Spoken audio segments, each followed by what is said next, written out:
O primeiro texto, eu acabei de usar aqui, está no livro de Josué. Abramos nossas Bíblias no livro de Josué. No livro de Josué, capítulo 1.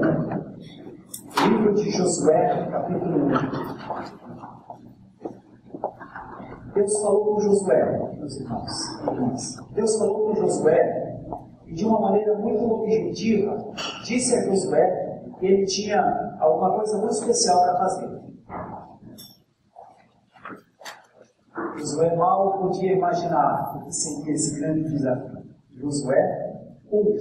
Está escrito assim: sucedeu depois da morte de Moisés, servo do Senhor, e este falou a Josué, filho de Nun, servidor de Moisés, dizendo: Moisés, meu servo é morto. Desponte agora, passa este Jordão, tu e todo este povo, a terra que eu dou aos filhos de Israel. Todo lugar que pisar a planta do vosso pé, como tenho dado, como eu prometi a Moisés. Desde o deserto e o Líbano até o grande rio, o rio Eufrates, toda a terra dos heteus até ao mar grande, para o poente do sol, será o vosso termo. Ninguém te poderá resistir. Todos os dias da tua vida, como fui com Moisés, assim serei contigo. Não te deixarei, nem te desampararei. Sê forte e corajoso, porque tu farás este povo herdar a terra que sob juramento prometi dar a seus pais. E aí vem as observações. Tão somente, sê forte e muito corajoso para teres o cuidado de fazer, segundo toda a lei que meu servo Moisés te ordenou. Dela não te desvies, nem para a direita, nem para a esquerda, para que sejas bem-sucedido por onde quer que andares. Não cesses de falar deste livro da lei.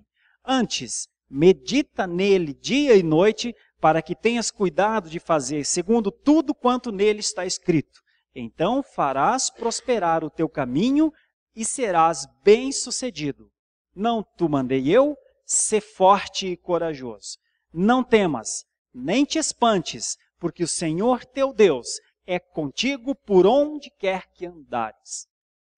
Historicamente, esse é um texto em que Deus falou com Josué. Josué era o líder sucessor de Moisés. E Josué estava dando um passo. O lugar para onde Josué andaria seria a terra prometida. Deus tinha prometido a este povo uma terra. E Josué era agora este líder para fazer isso.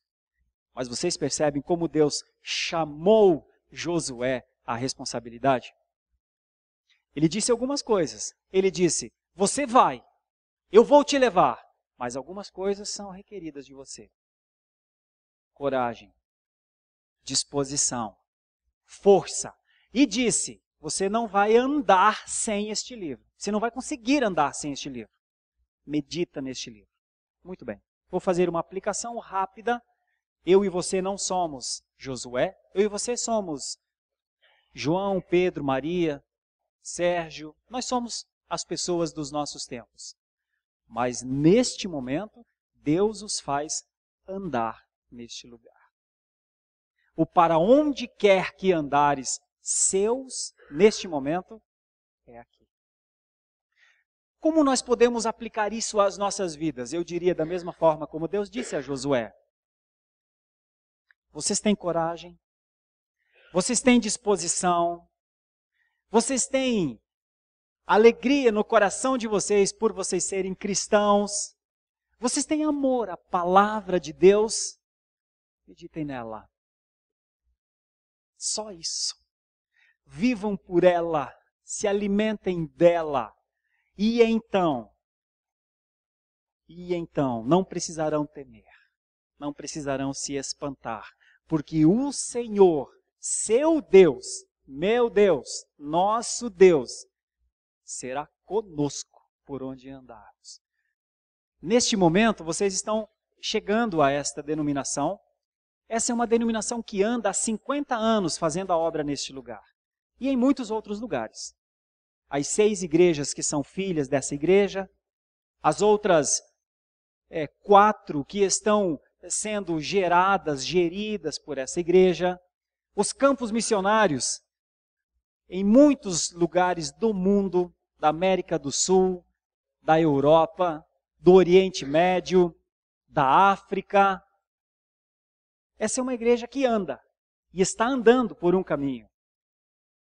Eu tenho certeza que se essa igreja vocês olham aqui de cima, se essa igreja está cheia nessa noite, é porque há 50 anos se faz um trabalho neste lugar. O que não deve gerar em nós nenhum tipo de soberba, porque isso não é trabalho de um homem. Um homem não consegue fazer isso, irmãos. Um homem consegue ludibriar, um homem consegue encantar, um homem consegue, muitas vezes, pelo seu carisma, atrair. Mas não por 50 anos.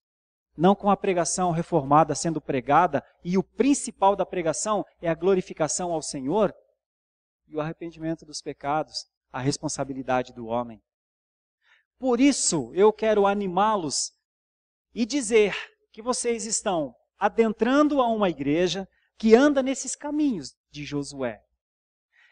E uma igreja que lhes convida a andar por onde quer que o Senhor nos guiar.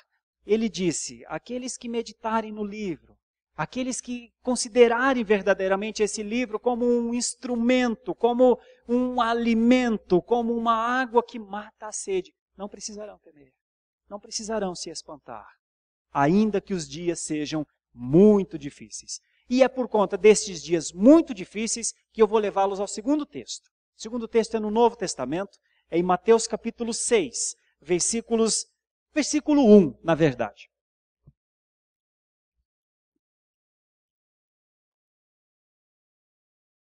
Mateus capítulo 6, versículo 1.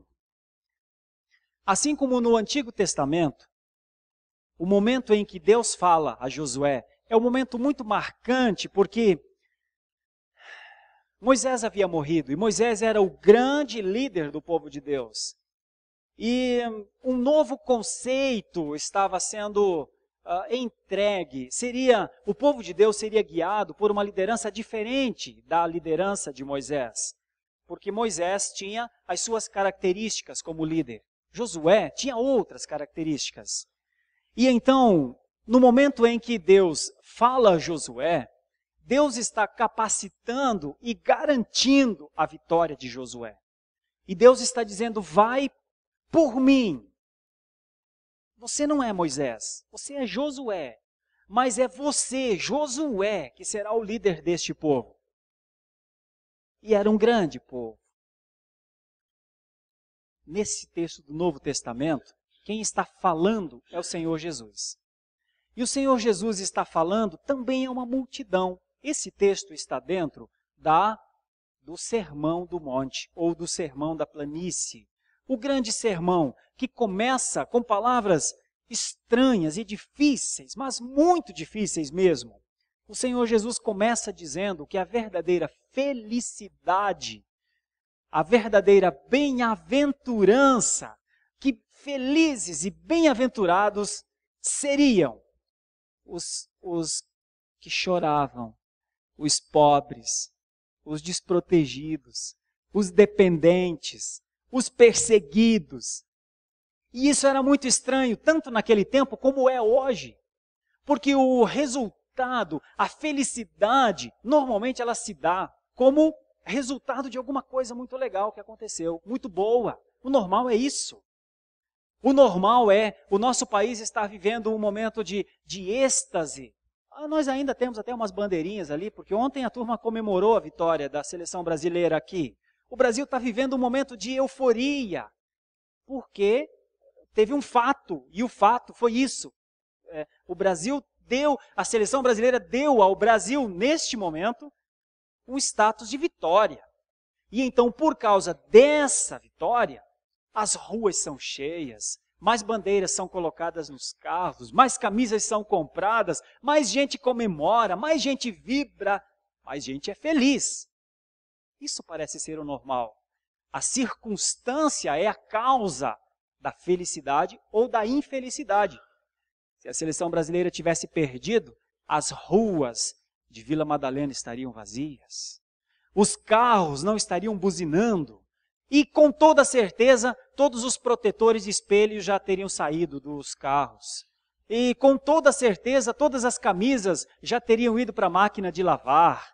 E iam dizer, temos que trocar o técnico. Ou iam dizer, e se aquela bola aos 15 do segundo tempo entrasse?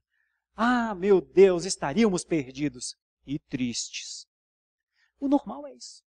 O normal é sermos felizes ou não felizes de acordo com as circunstâncias. Só que o Senhor Jesus, no Sermão do Monte, diz que é possível ser feliz sem as circunstâncias. Esse é o grande ganho do cristianismo. Esse é o grande up do cristianismo. Essa é a grande diferença do cristianismo. É que nós somos um povo feliz e não precisamos das circunstâncias. Isso é meio estranho, até para nós. Mas é assim que é. Bom, é nesse contexto que o Senhor Jesus Cristo está falando às pessoas. E está dizendo que bem-aventurados são até os perseguidos e injuriados e alvos de mentira. Mas eles são bem-aventurados, porque um tipo de felicidade dominou seus corações. Uma mudança foi operada nas suas vidas a ponto de as circunstâncias não determinarem o seu humor. E é aí que o Senhor Jesus vai falando que dentro dessa felicidade plena os discípulos podem ser sal e luz.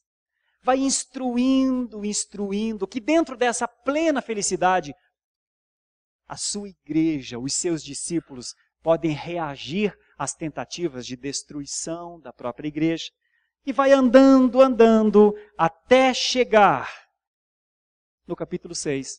E o capítulo 6 fala de uma coisa que realmente me chama a atenção. Porque ele fala do que seria, ou pelo menos é o começo, do que seria um comportamento adequado, um cristianismo equilibrado, um cristianismo verdadeiro, um cristianismo para Deus, um cristianismo que Deus gosta, um tipo de vida, de comunhão, de caminhada, que Deus se alegra nele. Se nós somos bem-aventurados por tudo aquilo que Deus fez por nós, essa seria a forma de retribuir. Como será que Deus vê o cristianismo que temos? Então está o versículo 1, que na verdade eu poderia ler até o versículo 18, mas vou ler o 1 apenas nessa noite. Guardai-vos de exercer a vossa justiça diante dos homens, com o fim de serdes vistos por eles. De outra sorte, não tereis galardão junto de vosso Pai Celeste. Se em determinado momento Deus disse a Josué, sê forte e corajoso, não te esqueças deste livro, medita nele, te fortaleças o máximo que tu puderes, porque tu tens uma missão agora para fazer, e é grande a tua missão. Nesse momento o Senhor Jesus Cristo fala aos seus discípulos e lhes dá uma chave para viver. E a chave para viver é mais ou menos essa, numa frase simples, uma frase fácil de entender. É assim: não vivam o cristianismo que vocês têm com o objetivo de serem avaliados pelas pessoas. Não vivam um cristianismo para inglês ver.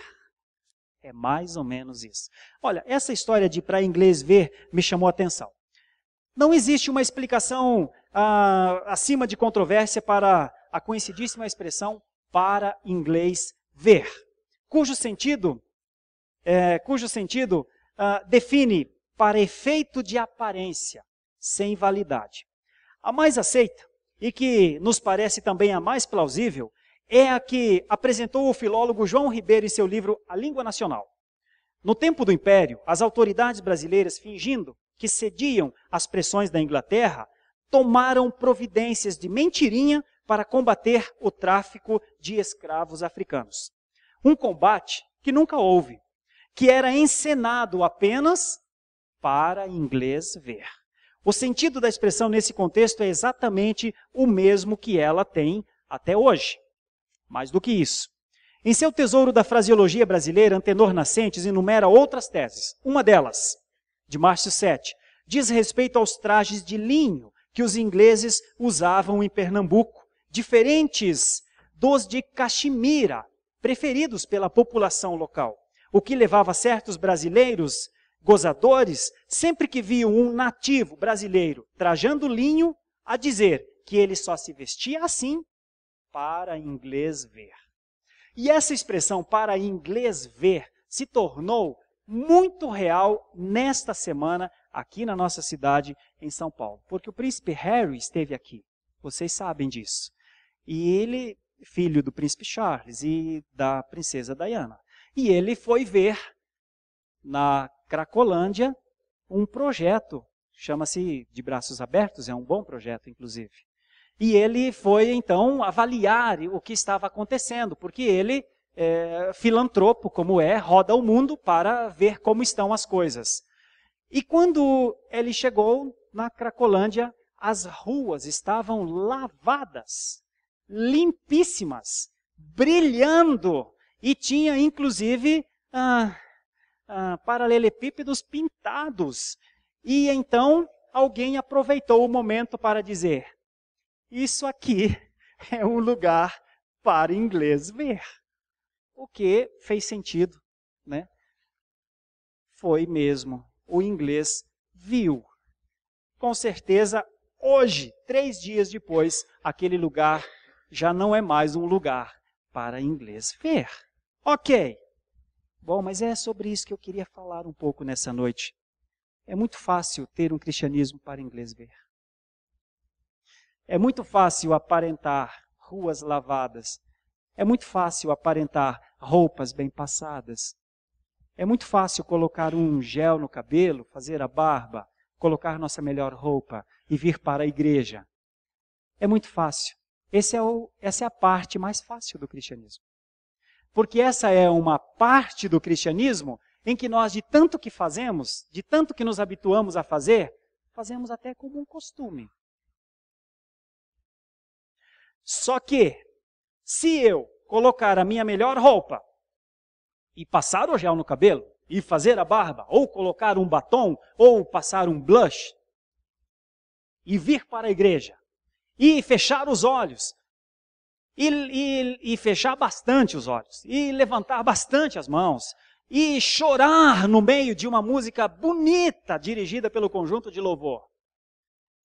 Mas se eu sair dessa igreja, e ir lá no carro, já brigar com a minha esposa, porque ela bateu a porta do carro, ou porque ela esqueceu a chave, ou porque a criança fez nos passar vergonha, às vezes, na igreja.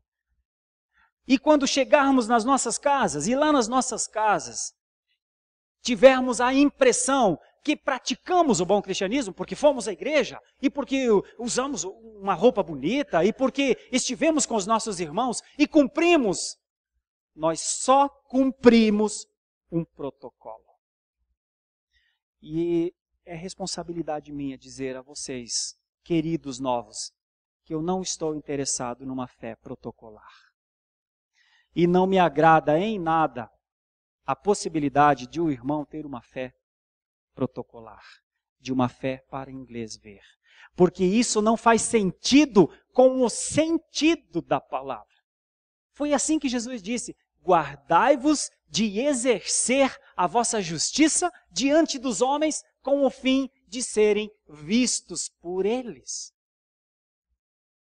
Irmãos, as expressões desse texto são muitas, eu não vou poder trabalhar em todas, mas vou pontuar algumas. A palavra guardai-vos, na língua portuguesa, ela tem um sentido brando, dá a impressão, cuidado, tenha cuidado em não fazer isso, guarda de não se aparecer, guarda de não ter um cristianismo de ostentação. Não tem funk ostentação?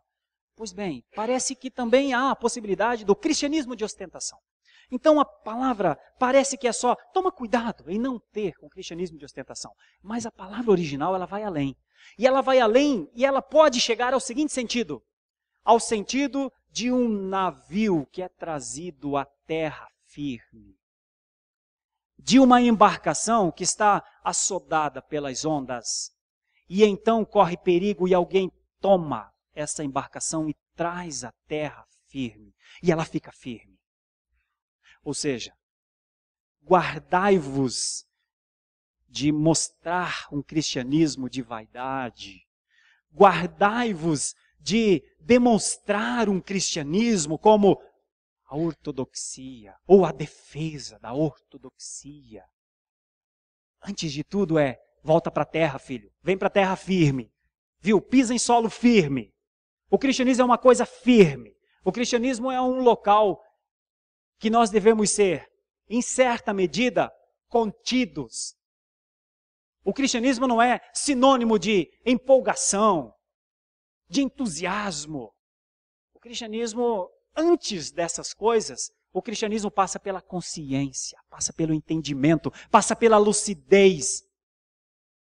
O cristianismo passa por integralidade, por colocar o coração no Senhor. E não ter esse coração dividido entre uma noite aqui no culto, adorando, levantando a mão e glorificando a Deus e dizendo a paz, meu irmão, e saindo daqui. E não casados ou descasados terminarem noites em motéis. E homens que fizeram um compromisso de cuidar da sua família e honrar a sua família, ficam divididos muitas vezes entre trabalho, ficam divididos entre as atrações da internet e perdem de vista que são os sacerdotes no lar, divididos. Homens que mostraram publicamente a sua fé, foram aplaudidos pelas pessoas, porque disseram, como você é um cristão bom, como você é um cristão que me entusiasma ser um cristão também. Mas quando vai para o recôndito do lar, é um dividido, é um perdido, é um idólatra, é alguém que talvez não esteja dentro da classe dos benditos. É isso. Guardai-vos do que mostra publicamente. Volta à terra. E as outras expressões do texto também, mais duas pelo menos, dá para a gente entender. A expressão exercer e a expressão justiça. Numa frase simples seria mais ou menos assim: toma cuidado para fazer benevolência. Toma cuidado para expressar toda a sua bondade diante dos homens. Porque em última análise, se você quiser fazer isso, você terá a aprovação dos homens, mas terá roubado a glória que é do Senhor, terá trazido para você aquilo que não é seu, será um ladrão, literalmente, da glória do Senhor. Aqueles que vivem um cristianismo para inglês ver. O inglês não vê, mas Deus vê. Quem vive um cristianismo protocolar, formal, insípido, infrutífero, infiel, de ânimo doble. Quem vive um cristianismo de joelhos trôpegos, de um passo para frente, 2 passos para trás. Quem vive um cristianismo de dúvidas, de incerteza. Publicamente, sempre expressará piedade, sempre expressará fé. Publicamente, sempre será reconhecido como membro dessa igreja, e se é membro dessa igreja, então é um homem e uma mulher de bem, porque eu conheço quem é essa igreja. Mas quem vive um cristianismo assim, que eu chamo de cristianismo para inglês ver, tem uma triste surpresa. É Deus que vê. E então todos os elogios, todos os apreços, todos os abraços, todas as expressões maravilhosas de entusiasmo dos nossos irmãos, se nós vivemos um cristianismo assim, não valem nada.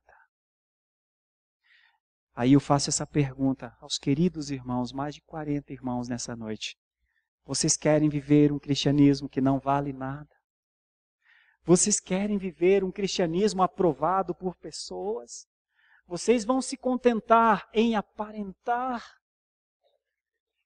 mas ao voltar para as casas, ao voltar para a vida cotidiana, ao voltar para os relacionamentos e as redes de relacionamentos que todos vocês têm, permanecerem como dizem alguns pregadores, agentes secretos da fé? Vocês vão se contentar com o cristianismo assim? Pois eu lhes peço, não se contentem com um cristianismo que aparenta alguma coisa, porque cristianismo que aparenta alguma coisa não é nada. E nós, que somos membros dessa igreja, precisamos, e eu sempre digo isso, a começar pelos mais velhos, que é de quem eu mais cobro. Nós precisamos demonstrar um cristianismo verdadeiro para vocês. Esse é o ônus que vocês colocam sobre esses homens e mulheres, muitos deles de cabelos brancos já. Porque eu não poderia pedir isso a vocês, que vocês vivessem um cristianismo verdadeiro, não um cristianismo de aparência, sem antes dizer, e nós que aqui estamos há tantos anos, que cristianismo vivemos? Mas eu estou pregando na pressuposição que esses homens e mulheres idôneos que são, sabem que essa palavra também é para eles. É assim que é a palavra para nós. Porque essa é a verdadeira religião. Porque é isso que o Senhor Jesus disse aos seus que estavam naquela planície ou naquela montanha. 3 formas, eu não vou explorar o texto por falta de tempo mesmo, mas de 3 maneiras o Senhor Jesus disse que eles deveriam exercer um cristianismo verdadeiro. Quando eles fossem dar esmolas, ou seja, quando eles mostrassem sua generosidade. Depois, na oração, porque a partir do versículo 5 vai falar do Pai Nosso, então era quando eles mostrassem a sua espiritualidade. E depois no versículo 16, quando fala do jejum, era quando eles mostrassem o domínio próprio. Note que as 3 coisas são boas: generosidade, espiritualidade e domínio próprio. 3 coisas importantes. 3 coisas necessárias ao cristianismo. Só que mesmo essas 3 coisas, quando feitas com o objetivo de ser visto pelas pessoas, de ser reconhecido pelas pessoas, se torna um cristianismo fumaça. Esvanece no ar. Eu sou um dizimista na igreja. Puxa, eu faço oração na minha casa e quero que todos saibam. É mesmo? Eu faço jejum, olha o meu semblante caído, cansado, estou até magro. É mesmo? Olha o que o texto diz. O texto diz que quando der esmola é para esconder a mão que deu esmola da mão esquerda. O texto diz que quando for orar não é para orar com entonação, ó Pai bendito. Irmãos, isso é um teatro. Irmãos, a Bíblia diz, neste sentido, que nós devíamos ir para o quarto e no secreto falar com Deus. Jesus não está proibindo orações públicas, mas está questionando os fariseus que faziam as orações que pareciam poesias. E que pelo muito falar, pensaram talvez que Deus ouviria. E por fim, quando fala do jejum, diz, olha, se fizeres jejum, lava o rosto para que as pessoas nem percebam que tu estás fazendo jejum. Irmãos, essa é uma igreja que tem estudado a palavra de Deus e tem condição de compreender isso que eu estou falando. Isso é um cristianismo para o Senhor, meus irmãos. Isso é um cristianismo para Deus. Isso é um ato de adoração. Isso é uma vida de adoração.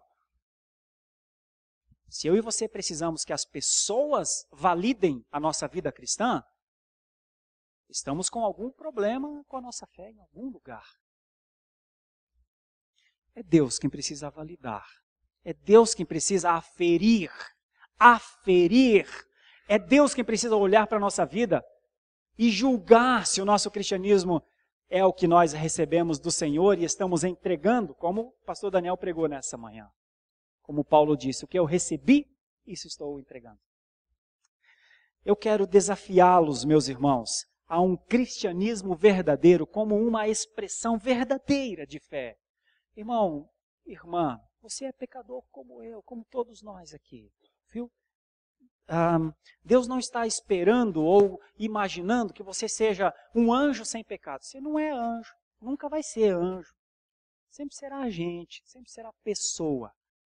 Então, Deus não requer de nós além daquilo que somos.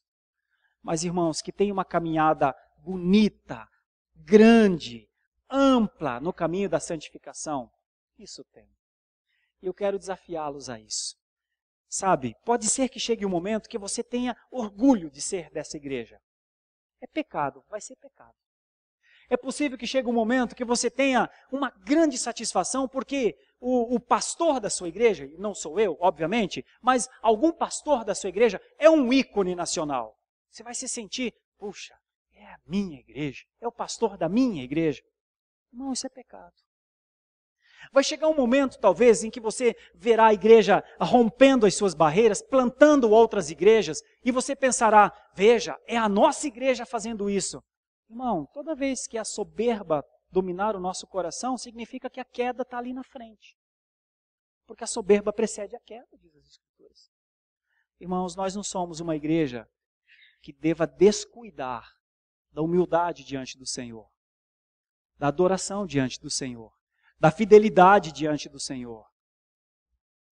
Nós não somos uma igreja que deva se esquecer que nós não estamos aqui para provar às outras pessoas que nós estamos certos.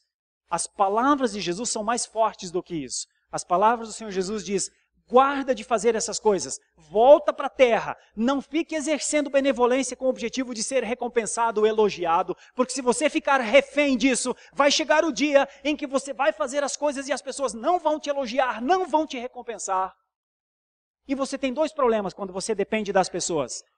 Se você for elogiado e se você for enchido, então, tanto dos elogios quanto das aprovações, a palavra do Senhor diz que você acabou de trocar a recompensa de Deus por isso. E se você esperar a aprovação das pessoas e as pessoas não derem essa aprovação, você também vai ter um enorme problema. Você esperou de alguém que não deveria lhe aprovar. E confiou em homens. E a palavra de Deus é muito clara quando diz: cuidado do homem, não confia no homem. E a segunda parte do versículo vai dizer: se quiser proceder assim, se quiser proceder com uma religiosidade para inglês ver, se quiser proceder com as aparências, se quiser proceder com os protocolos, se quiser proceder com a busca pela notoriedade, se quiser proceder com a busca pela vaidade reformada, se quiser proceder com as expectativas de se sentir bem, vai em frente. Só que tem uma coisa para você, e é a segunda parte do versículo: não tereis galardão junto de vosso Pai Celeste. Claro que é complicado falar sobre galardão, eu vou provavelmente ser raso na expressão, mas é porque quero ser mesmo. A ideia é de recompensa mesmo. Se eu faço alguma coisa aqui, neste lugar, a minha grande esperança é a recompensa que está prometida para mim nos altos céus. Então, eu tenho sim uma grande esperança de galardão. Tenho sim. E espero sim o galardão do Senhor.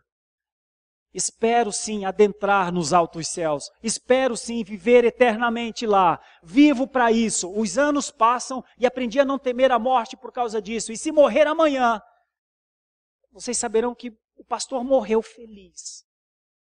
Minha mãe vai chorar, minha esposa vai chorar, meus filhos vão chorar. Claro. Mas eu fui feliz. Aprendi que esse é um tempo de passagem, irmãos. Aprendi que não devo me apegar a essa vida. Aprendi. Perfeitamente? Talvez não. Mas parece que as Escrituras dizem: um é o tempo para você viver aqui e o outro é o tempo para você viver eternamente. O teu aqui tem prazo, mas o teu eternamente não. Aprendi a amar a eternidade. E gostaria muito de ajudá-lo a amar a eternidade.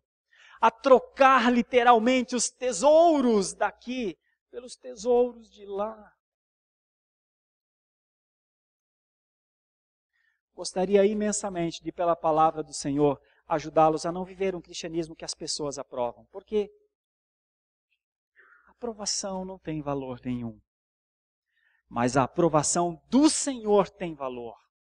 Esperar a aprovação do Senhor é mais sábio que esperar a aprovação dos homens. Eu concluo com isso, deixando uma palavra de admoestação aos meus queridos irmãos e irmãs nessa noite. Em determinado momento, um jovem disse assim para Jesus: bom mestre, o que eu faço para herdar a vida eterna? Ao que Jesus respondeu: por que me chamas bom? Bom só tem um, é Deus. Nós somos o que somos. Nós somos a constituição do aprendizado até aqui. Nós somos aquilo que nos ensinaram, que nós guardamos. Nós somos a soma do caráter ensinado pelo pai e pela mãe, pela instituição onde estudamos, pelas igrejas anteriores das quais fomos membros. Nós somos o resultado de tudo aquilo que Deus nos deu até aqui. E eu quero apelar a isso, a essa história. Eu quero apelar àqueles que por domingos e tantos domingos pregaram a palavra de Deus num púlpito como esse a vocês, sejam nas outras denominações ou nessa igreja. Eu quero apelar a essa história por tudo aquilo que Deus já fez nas suas vidas, para que vocês sejam homens e mulheres, cristãos e cristãs de verdade.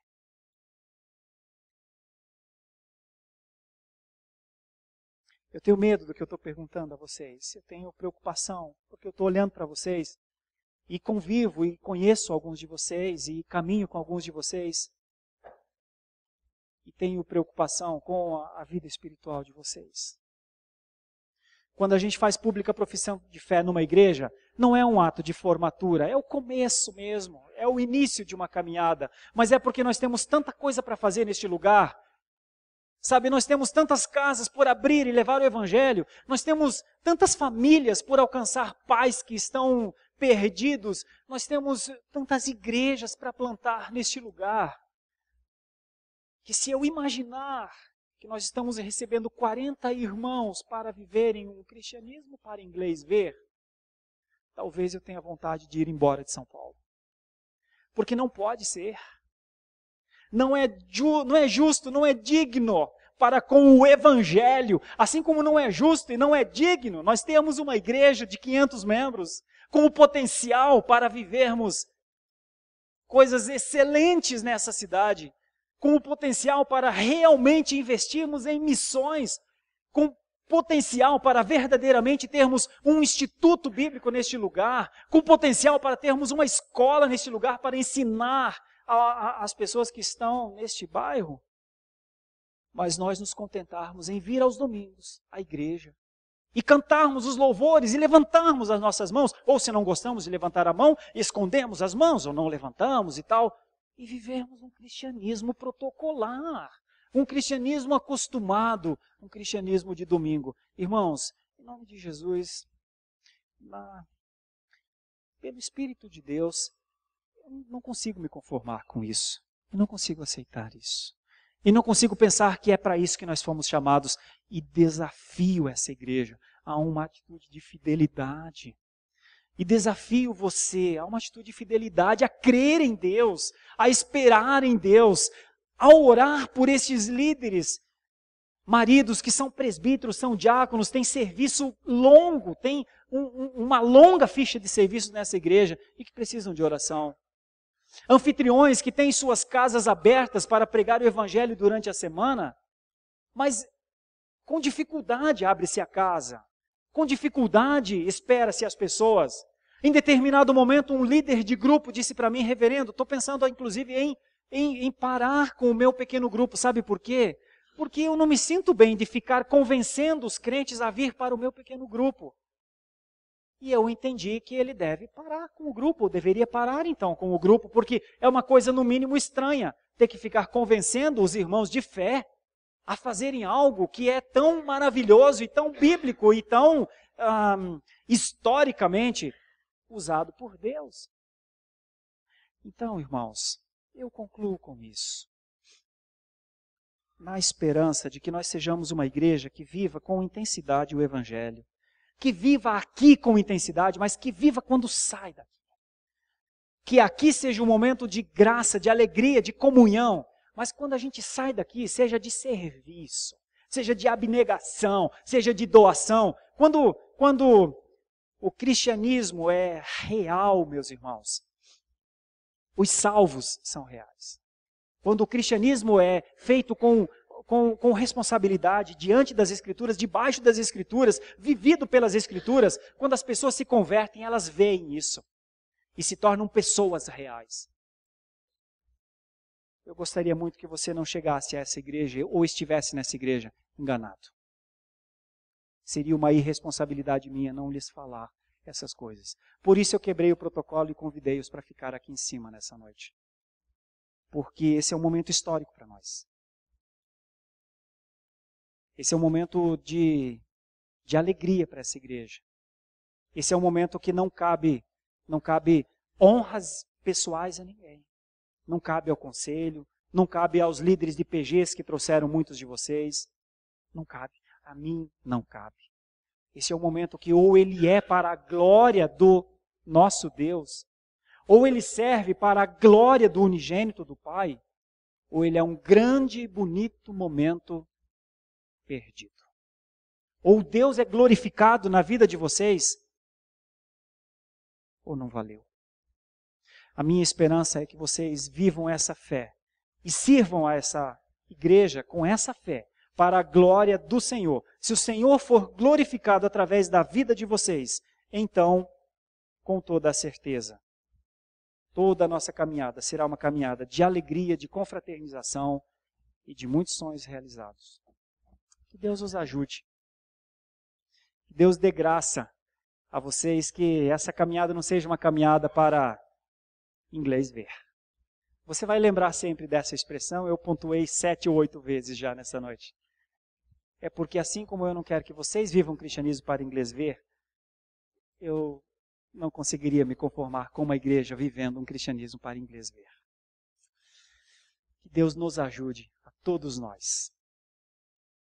Em nome de Jesus.